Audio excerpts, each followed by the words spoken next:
പക്ഷെ ബാലരാമപുരത്തെ 2 വയസ്സുകാരിയായ ദേവേന്ദുവിന്റെ മരണത്തിൽ ഇപ്പോഴും വ്യക്തമായ വിവരങ്ങൾ പുറത്തു വരുന്നില്ല.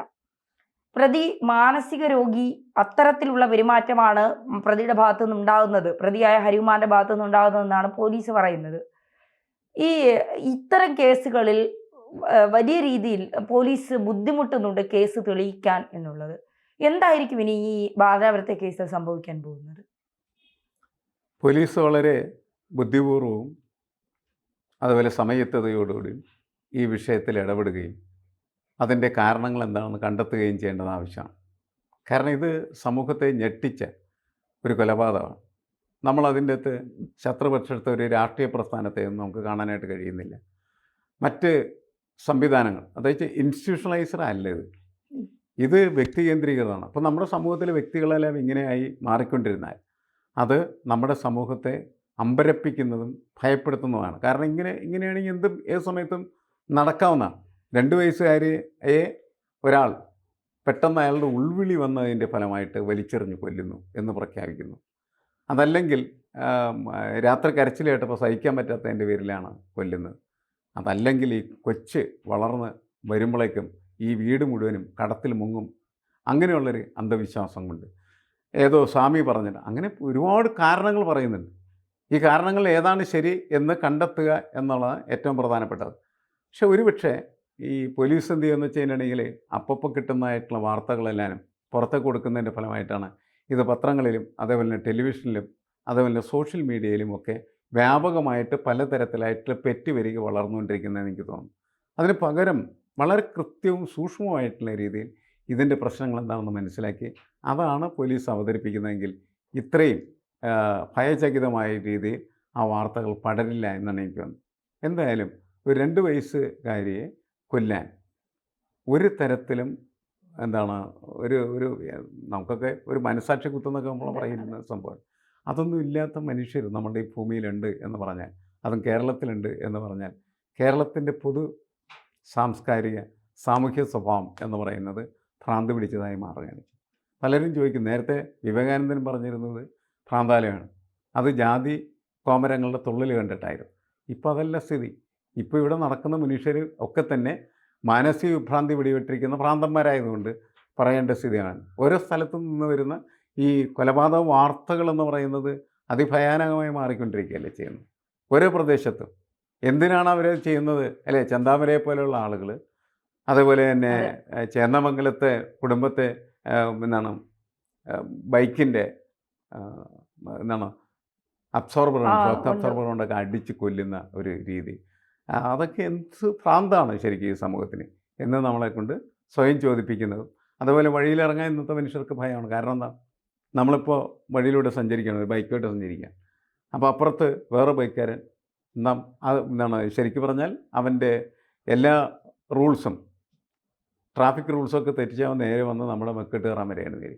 അപ്പോൾ അവനോട് നമ്മൾ ചോദിക്കുകയാണ് എന്താണെന്ന് ചോദിച്ചാൽ എന്താണ് ചോദിച്ചത് മാത്രമേ അറിയുള്ളൂ. പിന്നെ മിക്കവാറും നമ്മൾ ആശുപത്രിയിലായിരിക്കും കിടക്കും. ആ രീതിയിൽ ആശുപത്രി കിടക്കണമെന്നില്ല, ചിലപ്പോൾ അവൻ തല്ലിയ കൊന്നുകളഞ്ഞിരിക്കാം. അങ്ങനെ ഒരു മനുഷ്യനോട് നമുക്ക് കമ്മ്യൂണിക്കേറ്റ് ചെയ്യാൻ പറ്റാത്ത രീതിയിൽ നമ്മുടെ ഈ സമൂഹത്തിൻ്റെ മനസ്സ് മാറിക്കഴിഞ്ഞിരിക്കുകയാണ്. അങ്ങനെ മാറുന്ന മനസ്സാണ് ഭ്രാന്ത മനസ്സെന്ന് പറയാം. അതായോ കേരളത്തിനെന്ന് പലരും ചോദിച്ചു തുടങ്ങിയിരിക്കുന്നുള്ളതാണ്. മാഷ് പറഞ്ഞത് ശരിയാണ്. കേരളം എങ്ങോട്ടാണ് സഞ്ചരിക്കുന്നതെന്ന് നമുക്കിപ്പോൾ ഒരു പിടിയും കിട്ടാത്ത രീതിയിലേക്ക് പോവുകയാണ്. ഇപ്പോൾ ഈ 2 വയസ്സുകാരിയുടെ കൊലപാതകം, അല്ലെങ്കിൽ ആ കുഞ്ഞിനെ ഇല്ലാതാക്കിയത് നമുക്ക് മനസാക്ഷിയുള്ള ആർക്കും കണ്ടും കേട്ടും കൊണ്ടിരിക്കാൻ കഴിയുന്ന കാര്യങ്ങളല്ല. അതുപോലെ തന്നെ ചോറ്റാനിക്കരയിൽ 19 വയസ്സുള്ള ഒരു പെൺകുട്ടിയെ കാമുകൻ അതിക്രൂരമായി പീഡിപ്പിച്ച് ശാരീരികമായി ഉപദ്രവിച്ച് ഇപ്പോൾ അത് ഇന്നലെ മരണപ്പെട്ടു.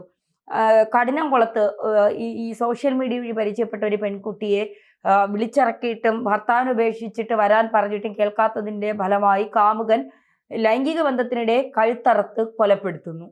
അപ്പം അമ്മമാരെ കൊന്നുകളയുന്ന മക്കൾ, ലഹരിക്കടിമയായതിനു ശേഷം അമ്മമാരെ കൊന്നിട്ട് ഒരു കൂസലുമില്ലാതെ ക്യാമറയ്ക്ക് മുന്നിലൂടെ ഉമ്മം നൽകിക്കൊണ്ട് പോകുന്ന ഒരു കാലഘട്ടം.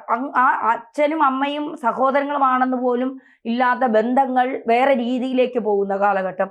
അതായത് ഞാൻ ഇന്നത് ചെയ്താൽ ഇത്രയേ ഉള്ളൂ. ഇപ്പോൾ ചെന്താമരയെ പോലെ ഒരാൾ ജാമ്യത്തിൽ ഇറങ്ങിയിട്ട് അല്ലെങ്കിൽ പരോളിന് ഇറങ്ങിയിട്ട് വീണ്ടും വന്ന 3 പേരെ കൊന്നു എന്ന് പറഞ്ഞാൽ നമ്മുടെ നിയമവ്യവസ്ഥയെ ഇവരൊക്കെ കാണുന്നത് അത്രയും ഒരു വിലയില്ലാത്ത രീതിയിൽ അല്ലേ, കൂടിപ്പോയാൽ ഒരു വധശിക്ഷ, അതിലപ്പുറം ഒന്നും ഇല്ലല്ലോ. അത് എത്ര നാളിട്ട് തീറ്റിച്ച് എത്ര നാള് ജയിലിൽ കിടത്തി നല്ല ആഹാരമൊക്കെ കൊടുത്ത് നല്ല പുഷ്ടിപ്പെടുത്തിയിട്ട് എപ്പോഴെങ്കിലും കിട്ടുമായിരിക്കാം എന്ന് വിചാരിക്കുന്നു. അപ്പൊ ഇതാണോ ഇവരെയൊക്കെ ഇതിനൊക്കെ ഒന്നും സംഭവിക്കില്ല എന്നുള്ള ഒരു ഒരു നിസ്സാരവൽക്കരണമാണ് ഇങ്ങനെയൊക്കെ സംഭവിക്കാനുള്ള കാരണം? നിസ്സാരവൽക്കരണം ഒരു വശത്തുണ്ടാകാം. കാരണം വെച്ചാൽ എന്താണ് കൂടി വന്നാൽ നിങ്ങൾ കൊല്ലും, കൊല്ലടാ എന്നുള്ള നിലക്ക് അവരെന്ത് ചെയ്യുന്നു, മറ്റുള്ള മനുഷ്യരെ മുഴുവനും ഉപദ്രവിക്കും. അത് ശിക്ഷാ നിയമത്തെ നിസ്സാരവൽക്കരിക്കുന്ന ഒരു സമീപനത്തിൻ്റെ ഭാഗമായിട്ട് നമുക്ക് കണക്കാക്കാം. പക്ഷെ അതാണ് ശരിക്കും സമൂഹത്തിൻ്റെ പ്രശ്നം. സമൂഹത്തിൻ്റെ പ്രശ്നം എങ്ങനെയാണ് ഇങ്ങനെയുള്ള ടെമ്പർ ഉണ്ടാവും, ഇങ്ങനെയുള്ള മനസ്സുണ്ടാവും, ഇങ്ങനെയുള്ള മനുഷ്യർ നിർമ്മിക്കപ്പെടുന്നത്? അതാണ് പ്രധാനമായിട്ട് ചോദിക്കേണ്ട ഒരു കാര്യം. നമ്മളുടെ ഒരു കൾട്ടിവേഷൻ, നമ്മളുടെ സംസ്കാര രൂപീകരണ പ്രക്രിയ എന്ന് പറയുന്നത് നടക്കുന്നതിൽ വരുന്ന മാറ്റങ്ങളാണ് ഇതെല്ലാം. ഇപ്പോൾ നമ്മൾ ഈ രാഷ്ട്രീയ പാർട്ടികൾ നാണവക്കാർ നമ്മളെ ഭരിക്കുകയും അതേപോലെ തന്നെ നയിക്കുകയൊക്കെ ചെയ്യുന്നു. ആ രാഷ്ട്രീയ പാർട്ടികൾക്ക് സംഭവിച്ചിരിക്കുന്നതായിട്ടുള്ള അപഭ്രംശങ്ങൾ അത് സമൂഹത്തിലേക്ക് പടർന്നു കയറി സമൂഹത്തെ തന്നെ മറ്റൊരു രീതിയിലേക്ക് രൂപപ്പെടുത്തിക്കൊണ്ടിരിക്കുന്നു എന്നാണ് എനിക്ക് തോന്നുന്നത്. ഇത് വളരെ അപകടകരമായിട്ടുള്ള ഒരു സഞ്ചാരമാണ് സമൂഹത്തിൻ്റെ. അത് തിരുത്താനായിട്ട് നമുക്ക് കഴിഞ്ഞില്ല എന്ന് പറഞ്ഞാൽ നമ്മൾ ഇതേപോലെയുള്ള ഒരുപാട് കാര്യങ്ങൾ വീണ്ടും കേൾക്കേണ്ടതായിട്ട് വരും. അപ്പോൾ അതിന് തിരുത്താൻ നമുക്ക് പറ്റണം എങ്കിൽ ഇതിൽ അതിശക്തമായിട്ടുള്ള ഇടപെടൽ ഉണ്ടാവണം.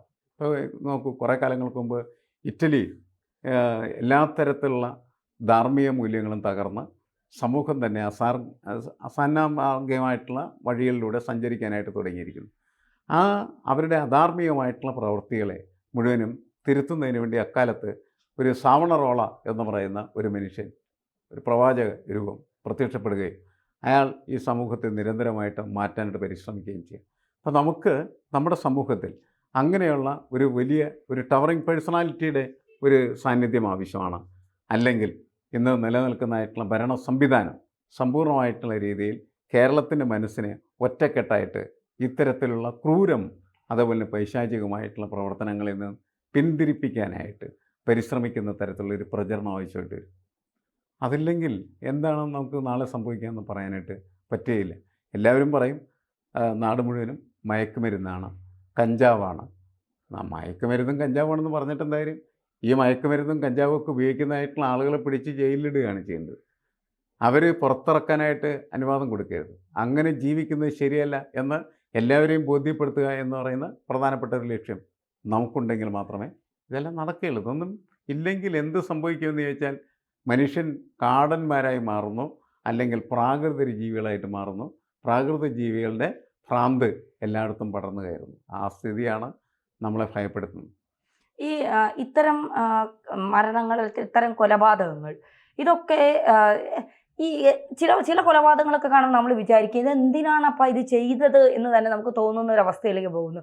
അപ്പോൾ ഈ പിന്നെ ഭരണ സംവിധാനങ്ങളിൽ അല്ലെങ്കിൽ മാതൃകാപരമായ ഒരു ശിക്ഷ ഏതെങ്കിലും ഒരാൾക്ക് കിട്ടിയാൽ, അല്ലെങ്കിൽ 1-2 പേർക്ക് കിട്ടിയാൽ ഇതിനൊക്കെ ഒരു മാറ്റം വരില്ലേ? നമ്മൾ പൊതുവെ കരുതുന്നത് എന്താണെന്ന് വെച്ചാൽ ഇതിൻ്റെ എല്ലാം തകരാറെന്ന് പറയുന്നതിനിടയിൽ ശിക്ഷാരീതികളുടെയും ശിക്ഷാ സമ്പ്രദായങ്ങളുടെയും അത് കൈകാര്യം ചെയ്യുന്നതായിട്ടുള്ള പോലീസിൻ്റെയും കോടതിയുടെയും ഒക്കെ വീഴ്ചകളാണ് എന്നാണ് നമ്മളങ്ങനെയാണ് സാധാരണ കരുതുന്നത്.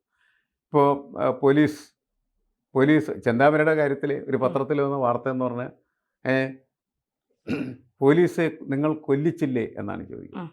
അപ്പോൾ പോലീസാണ് ഇയാളെ കൊണ്ട് കൊല നടത്തിച്ചത് എന്ന നിലക്കാണ് പത്രം എഴുതുന്നത് എന്നുള്ള കാര്യം നമ്മൾ മനസ്സിലാക്കുക. അല്ലെങ്കിൽ കോടതി ആരെങ്കിലും ആയിക്കൊള്ളട്ടെ, ഇവർക്കെതിരെ നമ്മളിങ്ങനെ കുറ്റം പറയുക, അത് അവരുടെ ഭാഗത്ത് കുറ്റമുണ്ട്, ശരിയാണ്. അത് മാത്രമാണോ എന്ന് ചോദിച്ചാൽ അല്ല എന്ന് നമുക്ക് പറയേണ്ടി വരും. നമ്മുടെ സമൂഹം എന്താണ് ഇങ്ങനെ വളരുന്നത്, ഇങ്ങനെ ആവുന്നത് എന്താ, നമ്മുടെ കാഴ്ചപ്പാട് എന്തുകൊണ്ടാണ് ഇങ്ങനെ മാറിത്തീരുന്നത്? അത് പരിശോധിക്കേണ്ടതില്ല. 1-ാം ക്ലാസ് മുതൽ നമ്മൾ പഠിപ്പിച്ച ആളുകളൊക്കെ വലിയ മനുഷ്യരാക്കി മാറ്റുന്നുണ്ട്. ഇവരെന്താണ് പഠിക്കുന്നത്? വിദ്യാഭ്യാസത്തിലൂടെ ഇവരുടെ സ്വഭാവത്തിൽ എന്താ മാറ്റങ്ങൾ ഉണ്ടാവണം? ഒരു മാറ്റം ഉണ്ടാകുന്നില്ല എന്ന്. അതുകൊണ്ടാണ് അവരിങ്ങനെ പ്രാകൃതരായി ജീവിക്കുകയും പ്രാകൃതമായിട്ടുള്ള പ്രവർത്തികളിൽ ഏർപ്പെടുകയൊക്കെ ചെയ്യുന്നത്. അപ്പം അവിടെ സ്കൂളുകളിലും അതുപോലെ തന്നെ ക്യാമ്പസുകളിലുമൊക്കെ സർക്കാരിൻ്റെയും പൊതുസമൂഹത്തിൻ്റെയും നിർദ്ദേശപ്രകാരം അവരെ മനുഷ്യരാക്കി മാറ്റുന്ന ഒരു പ്രക്രിയയ്ക്ക് പ്രാധാന്യം കൊടുക്കുന്ന, ജോലിക്ക് വേണ്ടി മാത്രം കുട്ടികളെ പഠിപ്പിക്കുകയും കുട്ടികളെ മറ്റ് രാജ്യങ്ങളിലേക്ക് എക്സ്പോർട്ട് ചെയ്യുന്ന ഒരു രീതി മാത്രം പോരാ. ഈ കുട്ടികൾ മനുഷ്യനായിട്ട് കൂടി വളരേണ്ടതുകൊണ്ടാണ്. ഇവർ മറ്റുള്ളവരോട് സ്നേഹപൂർവ്വം പെരുമാറേണ്ടതാണ്. അവരെ സ്നേഹം, കാരുണ്യം, ദയാവായ്പ്, അതൊക്കെ ഇവർക്ക് ഉണ്ടാവണം. ഉം. അതുണ്ടാക്കാൻ പറ്റുന്ന രീതിയിലുള്ള സാമൂഹ്യ പ്രചരണവും യഥാർത്ഥത്തിൽ ആവശ്യമാണ് എന്നാണ് എനിക്ക് തോന്നുന്നത്. എങ്കിലേ ഇതിന് വലിയ മാറ്റങ്ങൾ ഉണ്ടാക്കാനായിട്ട് കഴിയും. തീർച്ചയായും.